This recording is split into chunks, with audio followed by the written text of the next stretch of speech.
Select. So, Pradeep ji, you said you have an issue with the respiratory problem. So, can you unmute yourself? I'm asking you to unmute yourself. Yes, sir. Quickly tell about yourself. Quickly tell about yourself. Yeah, what is the problem that you're facing? आप क्या problem होता है? Sir, I have bronchial asthma since 20 years, since the when I was age of around 20, 22 years. Uh, and I am taking big inhaler for aquat inhaler. I am taking since that time, 20 years. Okay. तो your problem, आपकी exactly problem क्या है, मैं आपको थोड़ा बता दूं कि कभी भी आप एफर्ट डालेंगे ना, जोर लगाएंगे तो आपकी सांस फूलेगी। जोर लगाएंगे तो सांस फूले, इसे कहते हैं दक्षिण बल, है ना। दूसरा इसी का ही एक एस्पेक्ट है दक्षिण आग्नि। ये पार्ट आपका कमजोर रहा है, शुरुआत से ही ये कमजोर रहा है। इसी की वजह से क्या होता है, बॉडी का मेटाबॉलिज्म भी इस पे डिपेंड करता है। तो एक तरीके से बॉडी का मेटाबॉलिज्म भी वीक है। और ये दक्षिण बल, कोई भी आपका एफर्ट, सांस लेने का भी एफर्ट होता है, एफर्ट होता है। तो कोई भी एफर्ट जो है उसको बल के रूप में बताया जाता है। तो कौन सा एफर्ट कमजोर हुआ वो मैं आपको बता रहा हूँ। दक्षिण बल, उसका मतलब क्या होता है, आप जब भी आपको जोर लगाना होगा तो उसमें आपको सांस रोकना होगा, उसमें डिफिकल्टी आएगी। यानी आपकी सांस रोकने की क्षमता, और इसको एक नंबर में भी हम डिफाइन करते हैं कि a minimum of 4 times inhalation hold का फैक्टर अगर है, यानी कि 10 सेकंड की आप सांस खींचते हैं तो 40 सेकंड अगर आप उसको होल्ड कर पाते हैं तो दक्षिण बल ठीक है आपका। Otherwise you will have to work upon it. और ये बड़ी आसानी से ठीक होता है ना। सो कोई भी बीमारी आपके शरीर का बल ठीक करता है। कोई भी बीमारी वो कमजोर है तो वो बढ़ाना ही पड़ेगा। मेडिसिन से तो नहीं ठीक होने वाला, है कभी भी नहीं होने वाला। इनफैक्ट प्रॉब्लम बढ़ती जाएगी, कॉम्प्लिकेशन बढ़ते जाएंगे। तो मेडिसिन से जो मैनेज करने की कोशिश कर रहे हैं ना, वो पूरा का पूरा लाइन ऑफ ट्रीटमेंट या एक्शन ही गलत होता है ना। इससे कभी 100 साल में कोई भी रिजल्ट नहीं मिला, हमें कोई भी नहीं निकला इससे। हम सोच रहे हैं कि सपोर्ट के बल पे हम जी लेंगे किसी तरीके से अच्छे से। तो बेसिकली ये कहना है कि आप एक काम करो, व्हील चेयर पे ही चलते रहो, पाँव को मजबूत मत करो। तो ये सोच ही गलत है। और अगर इसके विरुद्ध, क्योंकि मालूम ही नहीं कि इसको कैसे करेंगे ठीक, बहुत आसानी से अगर even if you observe your life, you will be able to decode और find out solution for your problem. बहुत आसानी से होता है, बट थिंग इज हमको ट्रेन किसी और चीज में कर दिया गया। ये बहुत आसानी से ठीक हो जाएगा आपके। Thank you. Lokesh, I'll put you in spotlight. Lokesh, just unmute yourself and tell about your problem. Up. Sir, मेरे 2017 से सांस की दिक्कत थी। 2021 में मेरे डीएनएस और नजर टर्मिनेट का ऑपरेशन हुआ। सर, आवाज आ रही है मेरी? हाँ हाँ, बोलिए बोलिए बोलिए। सर, 2021 में मेरे डीएनएस की और नजर टर्मिनेट्स की ऑपरेशन हुआ था। बाद में इन्फेक्शन होने के बाद भी नहीं, सांस लेने की प्रॉब्लम ही आ रही थी मुझे। आपकी एज क्या है? 24। क्या आपको मालूम है, मतलब आपको नहीं बोल रहा मैं, सभी सभी को बोल रहा हूँ जो जो यहाँ पे हैं, बच्चों में एक्चुअली लंग से रिलेटेड इश्यूज बहुत बढ़ रहे हैं। बच्चों के अंदर 24 तो अभी ये मान के चलो ठीक से जवान भी नहीं हुए। अच्छा, एक एग्जांपल देके मैं बताता हूँ। हम कहते हैं सेप्टम डिविएटेड है। हाँ। अगर सेप्टम डिविएटेड भी हुआ, थोड़ा इधर उधर कुछ हुआ, अगर आपकी सांस खींचने की क्षमता अच्छी हो तो उससे कोई फर्क ही नहीं पड़ेगा। आप में प्रॉब्लम क्या है? सांस खींचने की क्षमता, इसे कहते हैं, एक सिंपल एक टेक्निकल लैंग्वेज बोल दो कि अपान बल, अपान शक्ति। सांस खींचने की क्षमता ही नहीं। और सांस खींचने की क्षमता अपान नहीं होगा तो शरीर भी ठीक से डेवलप नहीं होगा। वो आपके केस में तो बाकी सब देख ही सकते हैं ना सीधा, कि बॉडी बिल्ड भी नहीं हो पाएगा ठीक से उसका। आप ये मान के चलो मूलाधार भी स्ट्रांग नहीं रह पाएगा। तो खींचने की क्षमता ये पहली क्षमता होती है जो कि बिल्डअप होना ही चाहिए। अपान बल कह रहे हैं, इसको बिल्डअप होना ही चाहिए। अगर ये अपान बल अच्छा है तो सिप्टम सेप्टम डेविएशन कुछ भी काम नहीं करेगा, आप खींच लोगे सांस अच्छे से। अब एक और चीज है कि हम शरीर में ही सारी प्रॉब्लम देखने की कोशिश कर रहे हैं, और उसको सेप्टम को अगर आप सही भी कर दोगे, अपान बल तो नहीं बढ़ने वाला ना, आपकी सांस खींचने की क्षमता तो नहीं बढ़ने वाली ना। तो सोल्यूशन तो वो है नहीं,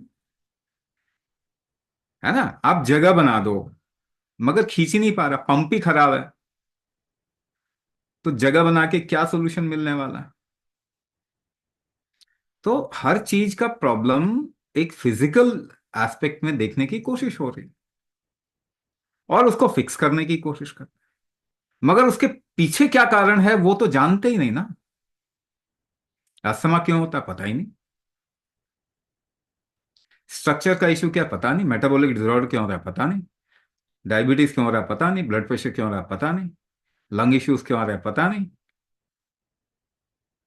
नाम केवल रखते हैं ये कि ऐसी प्रॉब्लम है तो इसका ये नाम है। ग्रीक और रोमन अंग्रेजी नाम रखने में बड़े तेज हैं, ठीक कुछ भी नहीं करते, कहते हैं ठीक करना हमारा काम नहीं, नामकरण संस्कार हमारा काम है। पूरा का पूरा एलोपैथी नामकरण संस्कार ही तो करता है। 80% प्रॉब्लम आपकी ठीक होती नहीं है, पर आप भी आंख नहीं खोल रहे। आपको आंख खोलना चाहिए कि नहीं, क्योंकि आपके शरीर के ऊपर कुछ हो रहा है। हमारे बच्चों का सवाल है कि नहीं, 80% प्रॉब्लम तो ठीक ही नहीं किया। 100 साल में एक भी एविडेंस नहीं, 100 साल में एक भी एविडेंस नहीं।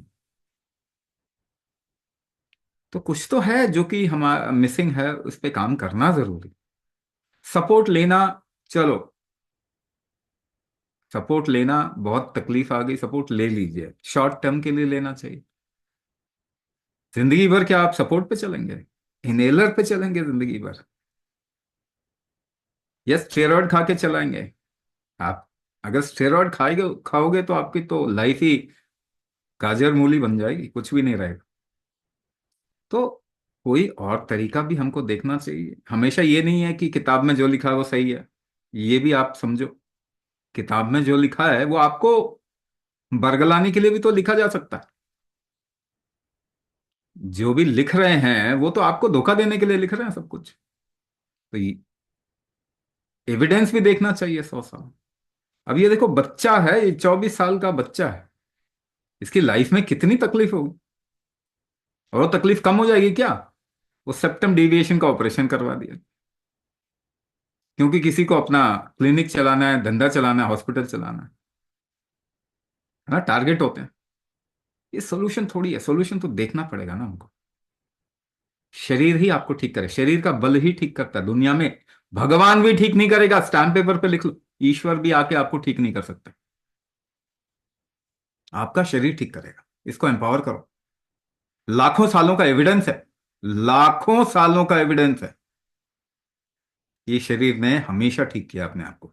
मगर उसी को ये केमिकल बॉम्बिंग करके बर्बाद कर दो, फिर तो सारी जनता ही बीमार हो रही है ना। कभी तो आंख खोलनी पड़ेगी हमको, क्योंकि हमारा सवाल है, हमको जिम्मेदारी लेना पड़ेगा। तो अपान बल बहुत आसानी से बढ़ सकता है इसका, प्रॉब्लम सॉल्व हो जाएगी। मगर प्रॉब्लम सॉल्व हो जाएगी तो किसी किसी का धंधा भी बंद हो जाएगा, क्या बोले आप इसको। बट मैं कह रहा हूं कि हमें कम से कम ऐसे बच्चों को देख के दुख तो आना चाहिए कि भाई कुछ और देखो, कुछ और रास्ता देखो, है ना। तो ये खींचने की शक्ति सिंपल लॉजिक में आप समझ सकते हो ना, आप अपना सिंपल विजडम से समझ सकते हो। आपको लाइफ को समझने के लिए किताब पढ़ने की थोड़ी जरूरत है। कोई जंगल का जानवर किताब नहीं पढ़ता, सब हेल्दी है ना, कोई डॉक्टर के पास नहीं जाता, किसी को इश्यू नहीं है, क्योंकि वो विजडम आपके अंदर दिया ही गया है कि आपको अच्छे से कैसे जीना है। उस तरफ आप देख नहीं रहे, बस इतनी सी तो बात है। मगर एक बार ये तो देखो कि कुछ चीज काम नहीं कर रही, तो लुक फॉर समथिंग एल्स, कुछ तो और देखना ही पड़ेगा। और देखिए, आइडिया पे लाइफ नहीं चलती, ये फिरंगी सबसे मूर्ख प्रजाति है। आप को इन्होंने पता नहीं क्या क्या आइडिया दिखा दिया, ठीक किसी को किया नहीं। तो प्लीज, एक जिम्मेदारी आप किसी और को डेलीगेट ना करने अपने लाइफ के। आपका शरीर ही आपको ठीक करेगा, इसको एम्पावर कीजिए। और कुंभक वही एम्पावरमेंट का तरीका है।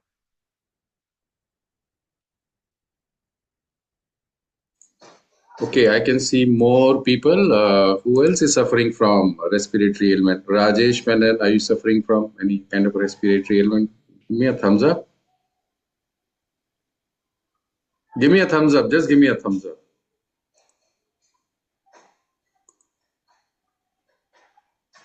Or others can type your questions. Swamiji, there is one person here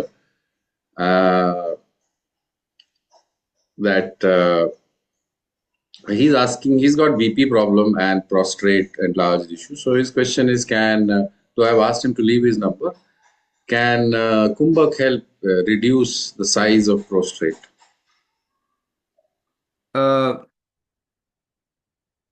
एक चीज आपको और एक्सपीरियंशियली मैं बताने की कोशिश करता हूँ, ठीक है?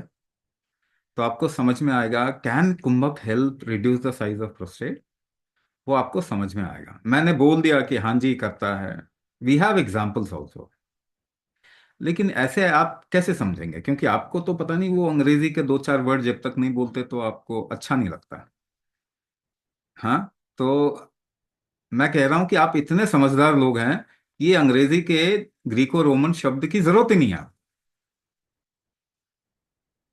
जब भी कोई आपको खींच रहा है बाहर से, दोनों हाथ में ना एक दो इंसान को लाइए और बोलिए कि मेरे को खींचे, यानी कि आपको वो बेसिकली फैलाने की कोशिश कर रहा है ना, है ना? आपको वो बेसिकली दो तरफ से आपको खींचा जाए तो आपको फैलाने की कोशिश हो रही है ना। और आप कैसे रोकोगे? आप कैसे रोकोगे इसको? आप अपनी तरफ में खींचोगे ना, आप अपनी तरफ में खींचोगे ना। कैसे खींचोगे? जोर जो लगाएंगे आप, सांस रोक के अपनी तरफ में जोर लगाएंगे ना, तो सांस तो रोकना पड़ेगा। अगर आपकी वो क्षमता कम हो तो फैल जाएगा, आप उखड़ भी जाएगा हाथ, आप रोक नहीं पाएंगे। तो स्ट्रक्चरल डिविएशन कहते हैं, स्ट्रक्चरल डिविएशन। और स्ट्रक्चर मेंटेनिंग स्ट्रेंथ हो गया, ऐसे दो अंग्रेजी वर्ड मैंने भी बोल दिया आपको। हाँ, तो समझो, स्ट्रक्चर को मेंटेन करने का स्ट्रेंथ, इसको फॉर्मूले के तौर पे कैसे देखेंगे? क्या आपको स्ट्रक्चर मेंटेनिंग स्ट्रेंथ बढ़ाना चाहिए? अगर कोई भी एनलार्जमेंट अप टू कैंसर, मैं केवल प्रोस्टेट एनलार्जमेंट की बात नहीं कर रहा, व्हाट इज कैंसर? ट्यूमर होता है, अनकंट्रोल्ड ग्रोथ हो गया ना। तो मैं कह रहा हूं कि एक्सपेरिमेंटली देखिए कि कोई आपको अगर आपकी शेप को चेंज करने की कोशिश कर रहा है, आप शेप को मेंटेन कर कैसे करो? तो वही कुंभक में स्ट्रक्चर मेंटेनिंग स्ट्रेंथ, हम इसको एक फॉर्मूले के तहत डिस्क्राइब करते हैं। जैसे मैंने कहा था कि मेटाबॉलिक स्ट्रेंथ हो गया वो 1:4, 4 गुना इनहेलेशन के अगर आप सांस रोक सकते हैं तो दक्षिण बल यानी हार्ट का स्ट्रेंथ आपका अच्छा रहेगा। लेकिन उसके बाद अगर आप 2 गुना ज्यादा एक्सेल कर पाओ बिना तकलीफ के, that means 10 count inhalation, 40 count hold, 20 count exhalation without any difficulty, then you have good structure maintaining strength. तब आपका प्रोस्टेट एनलार्ज कभी नहीं होगा, तब आप कैंसर को रोको। कैंसर का इलाज बता रहा हूं, तब एनलार्जमेंट का, ट्यूमर का इलाज बता रहा हूं, तब आप उसको फैलने से रोक सकते हो। यानी वो एक शेप में रुक जाएगा काफी समय तक, और हो सके कई बारी वो छोटा भी हो जाएगा। लेकिन अगर एनलार्जमेंट आपने रोक दिया तो आपने बीमारी खत्म कर दी। तो स्ट्रक्चर मेंटेनिंग स्ट्रेंथ तो बढ़ाना ही पड़ेगा, कोई ऑप्शन है? या तो सर्जरी करवा लो, या तो सर्जरी करवा लो। तो क्या सर्जरी आपका जो स्ट्रक्चर मेंटेनिंग स्ट्रेंथ की कमजोरी है उसको ठीक कर देगा? क्या सर्जरी आपकी बॉडी का स्ट्रेंथ बढ़ाता है? अगर सर्जरी आपने करवा भी लिया तो इलाज तो किया नहीं आपने, क्योंकि प्रोस्टेट एनलार्ज हुआ है, कहीं ट्यूमर बन जाएगा, सिस्ट बन जाएगा, शरीर के अंदर कुछ और ओवर ग्रोथ हो जाएगी। तो आपने इलाज तो किया ही नहीं।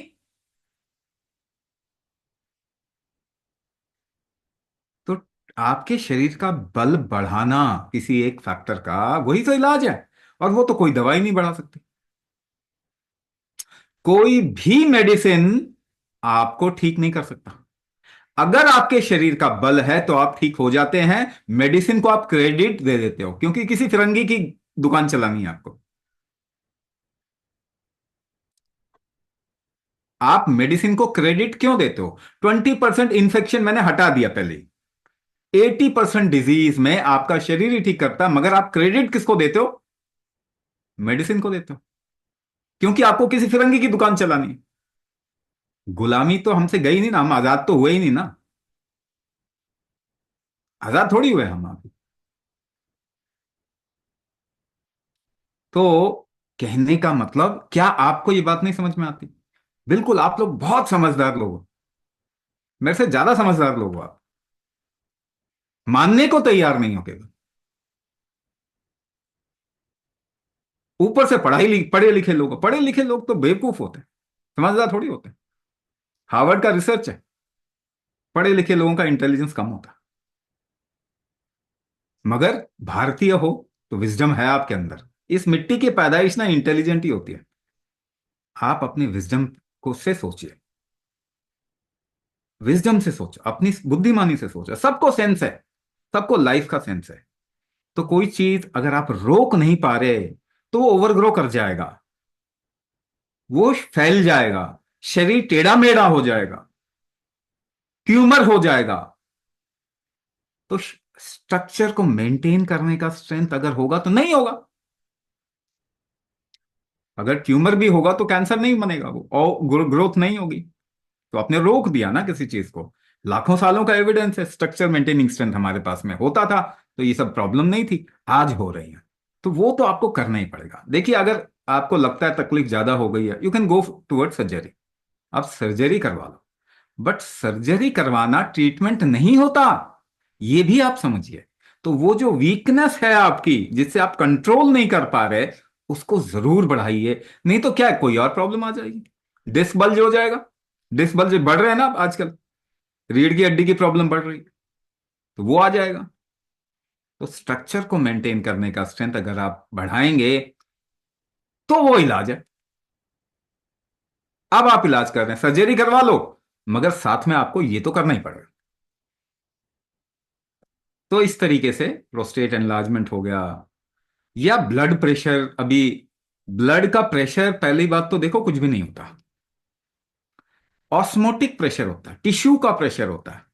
इसलिए हाइपरटेंशन जिसे हम कहते हैं ना, वो फिजिक्स के लॉ के हिसाब से तो फेक है ना। साइंस अगर मानते हो, या तो साइंस मानो या तो एलोपैथी मानो, दोनों में से एक चूज करना पड़ेगा। साइंस के विरुद्ध जाओगे तो एलोपैथी मान रहे हो, एलोपैथी के विरुद्ध जाओगे तो साइंस है। फिर आपको क्या चूज करना? तो फिजिक्स का एक फ्लूइड डायनेमिक्स का लॉ है कि laminar flow can not exert a vertical pressure. आपका ब्लड जो है वो लैमिनर तरीके से फ्लो होता है, तो उसका वर्टिकल प्रेशर, आर्टरी पे तो प्रेशर लग ही नहीं सकता। या तो फिजिक्स सही है या तो एलोपैथी सही है। अब आपको 100 साल से पढ़ाया जा रहा है blood pressure, blood pressure. Blood pressure वो है ही नहीं। पहली बात तो वो ऑस्मोटिक प्रेशर है, टिश्यू का प्रेशर। जब आप ब्लड प्रेशर के लिए पट्टा बांधते हो तो केवल खून को दबाते हैं आप, या टिश्यू भी दबता है, मसल भी दबते हैं। नाम आपने ब्लड प्रेशर रख दिया उसका, तो ऑस्मोटिक प्रेशर है। ऑस्मोटिक प्रेशर ऑब्जर्वेशन है, मगर किसी भी तरीके के हाइपरटेंशन का आपको नुकसान क्या दिखाई देता? आप उस टर्म्स में सोचोगे तो उसे निकल जाएंगे। अगर उस टर्म्स में नहीं सोचेंगे तो कॉम्प्लिकेशन बढ़ती जाएगी। Heart attack has become number 1 cause of death. Heart attack दुनिया में नंबर 1 कॉज ऑफ डेथ है। क्या आपको मालूम है इस बात का? क्योंकि आप ब्लड प्रेशर का एक आइडिया लेके बैठे हैं, और जो दवाई खाते हैं उससे हार्ट अटैक होता है, क्योंकि फैशन है भाई ब्लड प्रेशर का, मुझे तो इतना ही चाहिए ब्लड प्रेशर। उसमें कोई सच्चाई नहीं है, लेकिन किसी फिरंगी की दुकान चल रही है उससे, और आपके बच्चे खत्म हो रहे हैं। तो ऐसा भी क्या प्यार है आपको फिरंगियों से? लिखा के आए थे क्या उनको गाड़ी कमाई का पैसा देंगे अपने सर पे डंडे मारने के लिए? जब पैदा हुए थे तो क्या बॉन्ड भरा था कि अपनी मेहनत की कमाई फिरंगी को देंगे उसकी दुकान चलाने के लिए? तो पहली बात, इन टर्म्स ऑफ तकलीफ, प्रॉब्लम क्या आ रही है आपको? हाइपरटेंशन के जितने भी केसेस होंगे, पहली बात तो 120/80 जैसा कुछ भी स्टैंडर्ड नहीं होता। Standardization is equal to criminality. सबसे बड़ा क्रिमिनलिटी अगर कुछ किया गया तो वो हेल्थ का स्टैंडर्डाइजेशन किया गया। अब देखिए तकलीफ क्या आ रही, वो मैंने पहले भी आपको बताया कि जोर लगाने पे सांस फूलती है। तो व्हाट इज हाइपरटेंशन, उसको डिफाइन तो करो सही से। जोर लगाने से सांस फूलती है, सीढ़ियां चढ़ेंगे तो सांस फूलेगी। यानी जोर कैसे लगाते हैं आप ये सोचिए। बिना सांस रोके तो कोई जोर नहीं लगाते। आपको कितना तो करवा के दे दिया कि आप ऐसा करो, चलो कुंभक का एग्जाम्पल दे रहा हूं, सब करो, उंगलियां फंसा लीजिए और खींचने की कोशिश कीजिए, जोर लगाइए। कैसे लगाते हैं? सांस रोकते हैं, धक्का देते हैं, सांस रोकते हैं, वजन उठाते हैं, सांस रोकते हैं। एफर्ट कैसे करते हैं आप? सांस रोक के करते हैं। तो एफर्ट से तकलीफ आ रही है, तो क्या हो रहा है? सांस रोकी नहीं जा रही।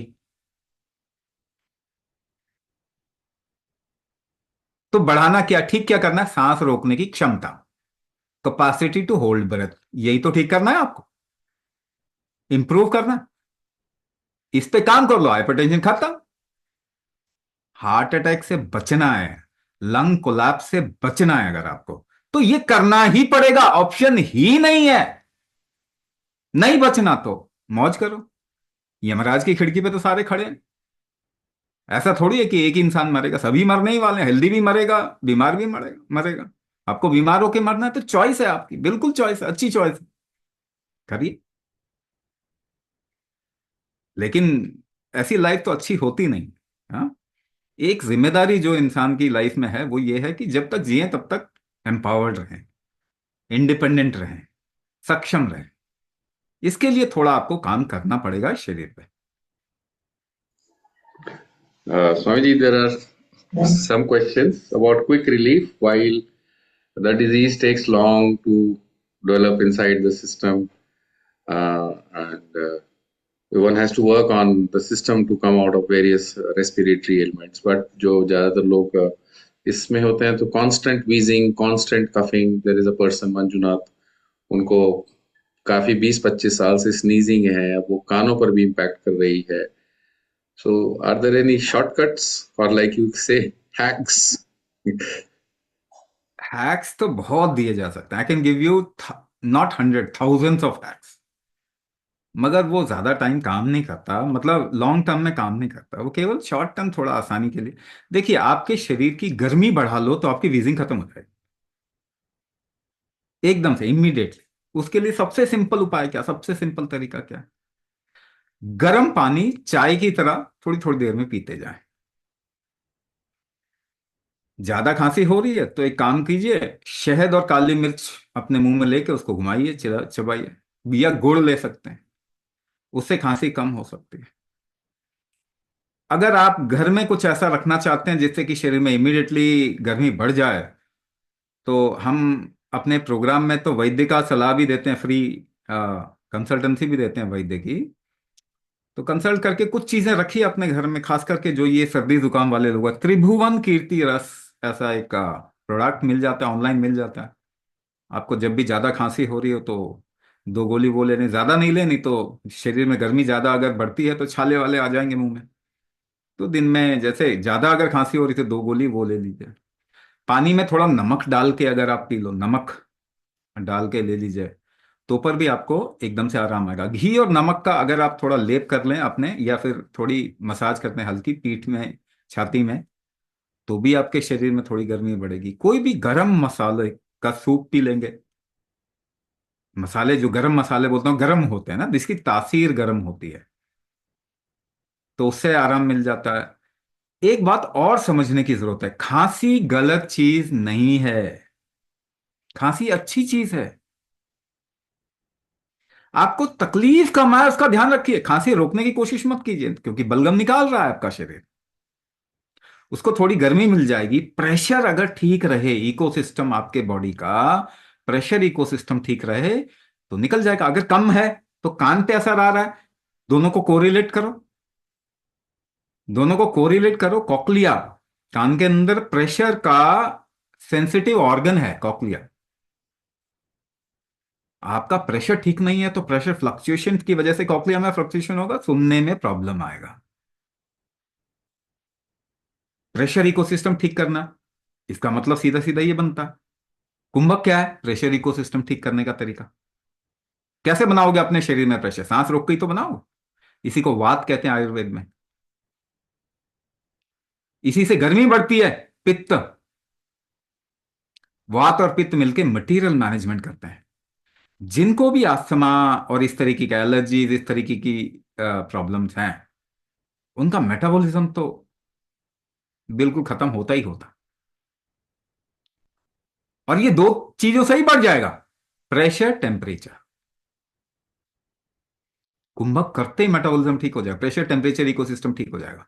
तो मटेरियल मैनेजमेंट, आप भोजन को इस्तेमाल ठीक से कर पाएंगे। कफ बनने का मतलब क्या है? कफ को एक्चुअली कन्वर्ट होना चाहिए सप्त धातु में, कन्वर्ट ही नहीं हो रहा, क्योंकि शरीर में गर्मी नहीं है इतनी। या जठराग्नि कह लीजिए, या मेटाबॉलिक हीट कह लो, उसका पूरा बड़ा आयाम गृहपत्य अग्नि कहते हैं। कैसे बढ़ाएंगे? प्रेशर से ही टेम्परेचर बिल्डअप होता है। आग तो नहीं लगाओगे ना अपने शरीर के अंदर, तो शरीर के अंदर गर्मी बढ़ानी तो क्या, आपको इतना मालूम है एक्टिविटी से बढ़ता है ना गर्मी, मगर एक्टिविटी में होता क्या है? आप प्रेशर ही तो बढ़ा रहे हो अपने शरीर में। एक्टिविटी करके आप बेसिकली सांस ही तो रोक के जोर लगाते हैं। Yoga, Zumba, aerobics, swimming, dancing, singing, इसमें आप कुंभक ही तो कर रहे हैं, सांस रोक के ही तो कर रहे हैं। बिना रोके तो आप कोई एक्टिविटी कर ही नहीं सकते। अगर नहीं कर पा रहे तो वही तो कमजोरी है। तो वात ठीक करना सबसे प्रायोरिटी होती है आयुर्वेद में। और वात कैसे ठीक होगा? कुंभक से। सबसे स्ट्रांग कैसे ठीक होगा? कुंभक से। तो आयुर्वेद का वो राजा जो गायब हो गया, वो है कुंभक। 92% आयुर्वेद खत्म हो चुका है। तो हम जो सिखा रहे हैं वो आयुर्वेद वाला कुंभक है, योगा वाला नहीं है। आपको मुक्ति नहीं देनी हमने, आपको जीवन से के विरुद्ध नहीं ले जाना, मोक्ष नहीं देना, समाधि नहीं देना हमको। हमको आपको हेल्थ देना है। समाधि अपने आप हो जाएगा, मुक्ति अपने आप मिल जाएगी। हेल्थ देना है, आप अच्छे से जी पाए, जिंदगी जी पाए अच्छे से। तो ये सारा का सारा अगर कन्वर्ज कहीं होता तो कुंभक पे आकर होता। तो ये आज के समय पे इतनी जरूरत हो गई है पूरे ह्यूमैनिटी को, नहीं तो पूरा ह्यूमैनिटी कमजोर हो रहा, म्यूटेंट बन गए हैं सबके सब। दवाइयों ने, केमिकल ने, क्योंकि आपका शरीर केमिकल के लिए डिजाइन नहीं हुआ, केमिकल इनटेक के। तो डीजल की गाड़ी में पेट्रोल डाले जा रहे हो, डाले जा रहे हो, इंजन तो एकदम से सीज हो जाएगा। आपका शरीर कमाल का गैजेट है, ये अभी तक सीज नहीं हुआ मगर होने वाला है। तो इस पे काम करना बहुत जरूरी है। Uh, why do people get into pollen allergies or allergies, and how can they come out of this? 2 तरीके से इसको मैं समझाता हूं, आप भी समझ पाएंगे। ये केवल ना मटेरियल की एनर्जी मत एलर्जी ना सोचें। आपको तो इंसान से भी एलर्जी होती है ना, कोई इंसान की प्रेजेंस ही अच्छी नहीं लगती आपको। सब जानते हैं ना इस बात को, कुछ इंसान की प्रेजेंस अच्छी लगती है। तो किस चीज के ऊपर ये डिपेंड करता है। और कई लोग ऐसे होते हैं जिसको हर इंसान की प्रेजेंस मतलब वो सह जाता है, कोई प्रॉब्लम नहीं है। तो किस पर डिपेंड करता है? टॉलरेंस के ऊपर डिपेंड करता है ना, सहन शक्ति के ऊपर आपके डिपेंड करता है। तो कोई भी चीज आपका शरीर नुकसान नहीं हो उसको, उसके लिए क्या होना चाहिए? उसके लिए आपकी सहन शक्ति बहुत ज्यादा होनी चाहिए। अब देखिए, आप जिस तरीके का भोजन करते हैं, आज से 100 साल पहले, या आप 3 जनरेशन पीछे चले जाओ, दादा दादी नाना नानी और उनके पिताजी, उन लोग को किस तरीके का भोजन मिलता था? इतना रिफाइंड तो नहीं मिलता था, है ना। मिट्टी, पत्थर और ये वो सब कुछ वो अपनी तरफ से निकालते थे, फिर भी वो खाते होंगे। मगर उसके बाद भी उनको एलर्जीज वगैरह नहीं थी, क्योंकि उनकी सहन शक्ति अच्छी। तो सहन शक्ति अगर आप इसको डिफाइन करें प्रॉपरली कि ये होता क्या है और कैसे बढ़ाया जा सकता है, तो आप देखेंगे कि आपकी एलर्जी खत्म हो जाएगी। सहन शक्ति होती क्या है? तो आप एक काम करें, है ना, कुछ अपने आप एक्सपेरिमेंट करके आप को रिलेट कर सकते हो। तो 10 किलो का वेट उठाए, 10 किलो को कैसे झेलते हैं आप, सहन कैसे करते हैं? आप देखेंगे सांस रोक रोक के सहन करते हैं, सांस रोक के भी उठाते हैं। अगर आपको 50 किलो उठाना है, तो आपकी सांस रोकने की क्षमता अच्छी है तो आप उठा लोगे, नहीं तो आपका बॉडी गिव अप कर जाएगा, क्रैश कर जाएगा। तो सहन शक्ति बढ़ाने का मतलब क्या होता है? सांस रोकने की क्षमता बढ़ाना, पहला पार्ट। इसके अलावा कोई ऑप्शन नहीं है, ये भी बता देता हूं। फर्स्ट लाइन ट्रीटमेंट ही यही है ना। सेकेंड पार्ट, अब एलर्जी को दूसरे तरीके से डिफाइन करते हैं, आज के थोड़े कहते हैं ना, वो अंग्रेजी वाले वर्ड में, ग्रीको रोमन वर्ड में डिफाइन करते हैं। तो इसे हम कह सकते हैं हिस्टामिन इंटॉलरेंस। अब हिस्टामिन को पहले समझने की कोशिश करो। अगर आपको लगता है कि आपके डॉक्टर ज्यादा समझदार हैं, तो ये मन से निकाल दीजिए। ठीक है, हमारे ही बच्चे मेडिकल कॉलेज में जाते हैं, उनको में ट्रेनिंग मिलती है, उनको नहीं मालूम लाइफ कैसे चल रही है। उनको किताब दिया जाता है, वो प्रोटोकॉल है, उसमें उनको ट्रेन किया जाता है। तो आप भी समझ सकते हैं, आज तो इंफॉर्मेशन एज है, गूगल सबके हाथ में है। तो आप थोड़ा सर्च किया करो, हिस्टामिन काम कैसे करता है। तो हिस्टामिन क्या है?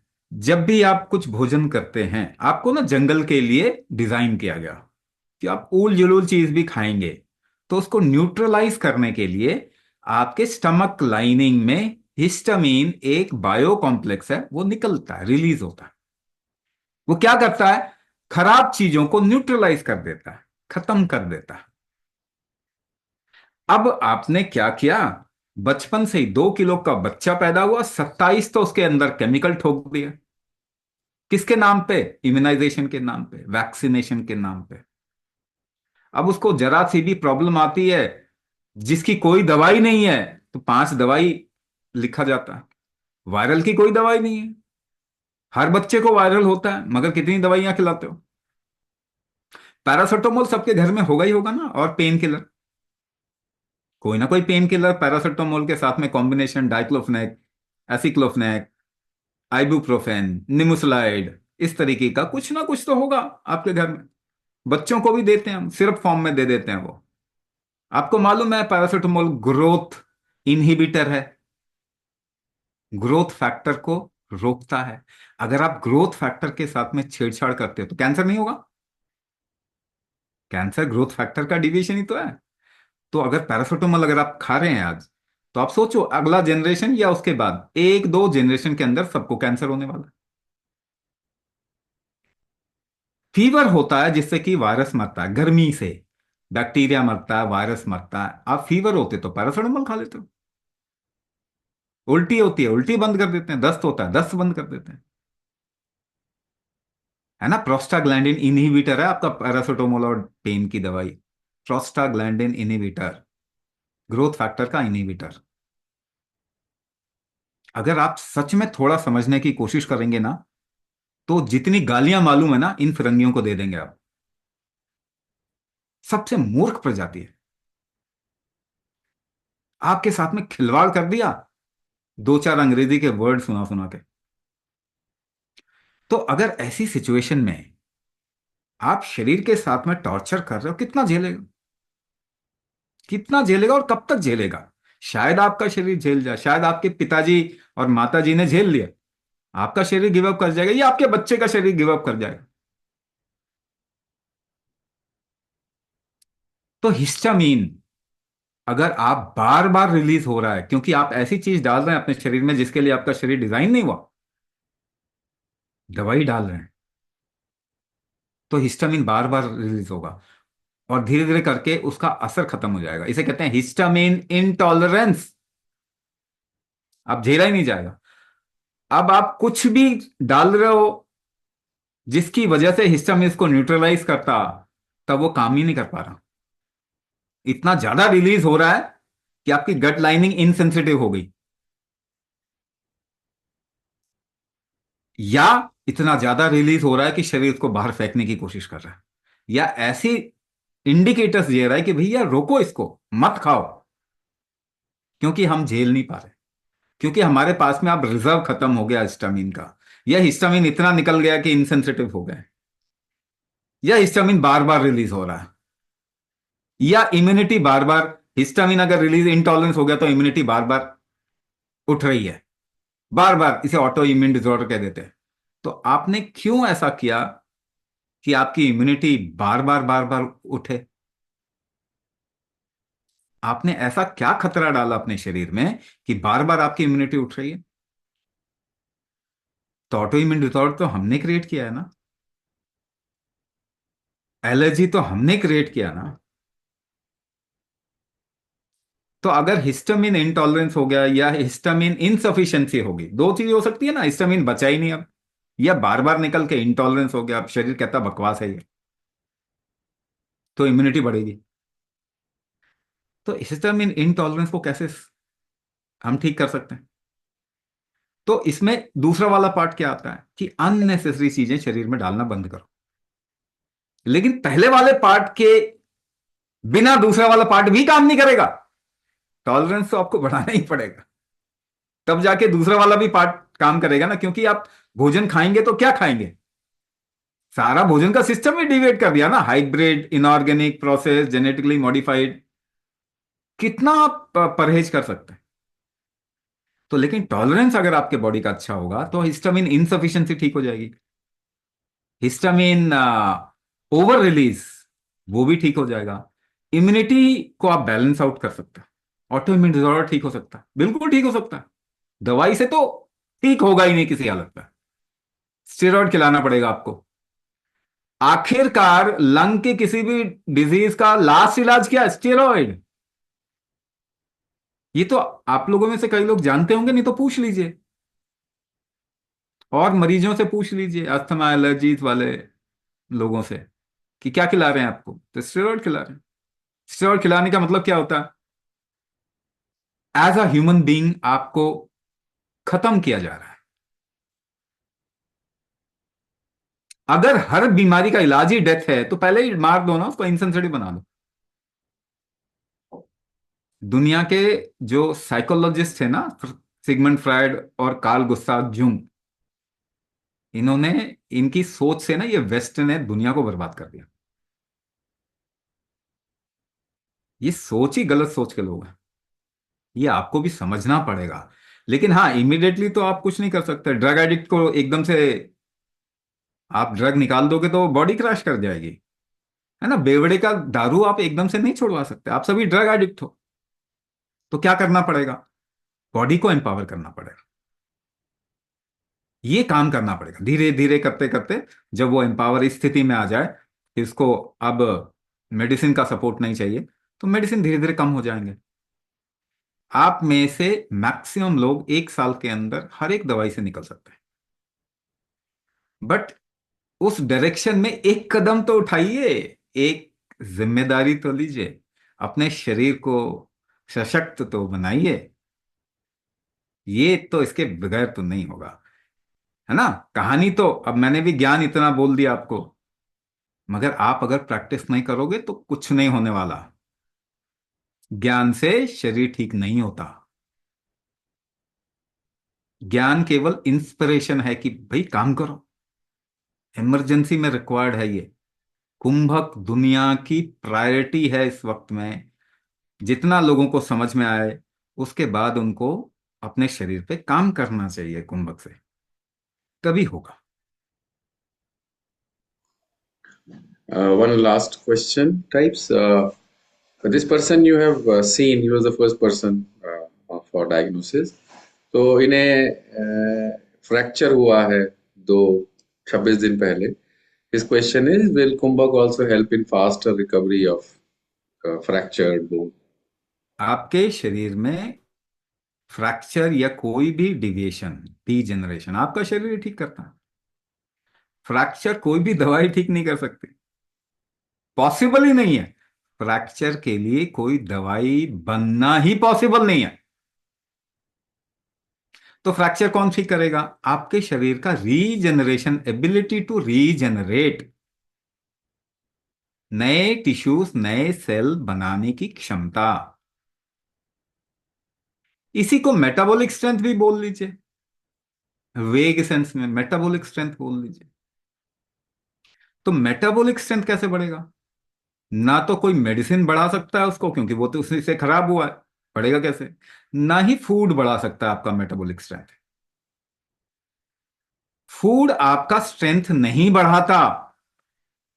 आप थोड़ा समझने की कोशिश कीजिए, आप समझ सकते हैं 50 साल का इंसान 50 साल तक भोजन किया, ताकतवर बन गया या कमजोर बन गया? 60 साल, 70 साल, 80 साल, 80 साल के इंसान को तो सुपर ह्यूमन बन जाना चाहिए था। 80 साल तक भोजन किया उसने, उड़ने उड़ने लग जाना चाहिए था, मरने लग रहा है अब वो। यानी भोजन खाते खाते कमजोरी होते गए आप। तो भोजन आपकी शक्ति, मूलभूत शक्ति को नहीं बढ़ाता, मगर अच्छा भोजन करना बिल्कुल चाहिए, सभी के लिए जरूरी है, अच्छी बात है। मगर ये मत सोचो कि भोजन से आप ठीक हो जाओगे। तो इसीलिए यथा बलम तथा चिकित्सा, आयुर्वेद का पहला नियम क्या है? शरीर का जितना बल होगा उतना ही ठीक कर पाएगा वो। कौन ठीक करेगा आपके फ्रैक्चर को? शरीर का बल। तो कुंभक शरीर का बल बढ़ाने का नियम है, फॉर्मूला है। महादेव पार्वती संवाद होता है, पार्वती महादेव से पूछती हैं, किम बलम सर्व बलम, इस जीवित जगत का बल क्या है? और महादेव आंसर करते हैं, कुंभक बलम सर्व बलम। तो क्या आपकी फ्रैक्चर कुंभक से जल्दी ठीक होगी? बिल्कुल।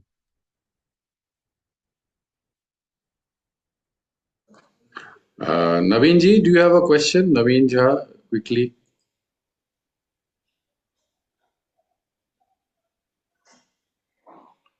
Okay.